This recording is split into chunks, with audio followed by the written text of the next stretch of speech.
प्रजा ही महाराजांना दिसली नसती या समोरच्या पेशव्याने बांधलेल्या आहेत.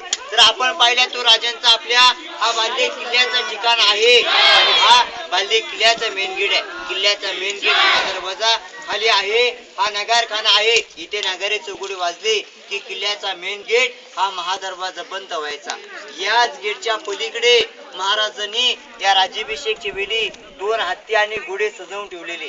या राज्याभिषेकला जो इंग्रजांचा वकील हा हेनरी ऑक्झिटन हा गडावर पायी चढून आलेला. तो पायी येताना त्याची फार दमछाक झाली. तो विचारमध्ये पडला की मी 2 पायाचा माणूस, माझी येताना फार दमछाक झाली तर महाराजांनी हे 4 पायाच्या ती या रायगड किल्ल्यावरती आणले कसे.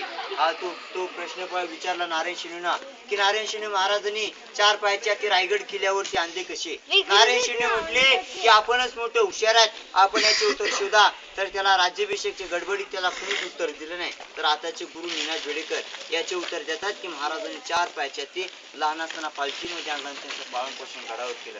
एका तिची वाटती नसत होते. हे गडाचं बांधकाम करायला 14 वर्ष लागले. 1656 ते 1670 या 14 वर्षात त्यांनी बांधकाम केलेलं आहे. हा समोरचा पूर्वी आपल्याला प्रश्न पडतो एवढ्या मोठ्या दरबारामध्ये एवढा मोठा फरक कसा. तर राजाचा जो आर्किटेक्ट होता हिरो जिंदुलकर, या हिरो जिंदुलकर महाराज म्हटले की रोजी माझा राज्याभिषेक झाला की दगड काढून घ्या. राज्याभिषेक झाला जून 1674 मध्ये जिजामातेचं पाताळगावमध्ये निधन झालं. त्याच गडबडीत तो दगडापर्यंत हा तसंच राहून गेले आहे. आता पण राजाची बाजारपेठ घरीच मानतो. इंग्रजांनी घराचे गाव घालून तोडफोड करून नेले.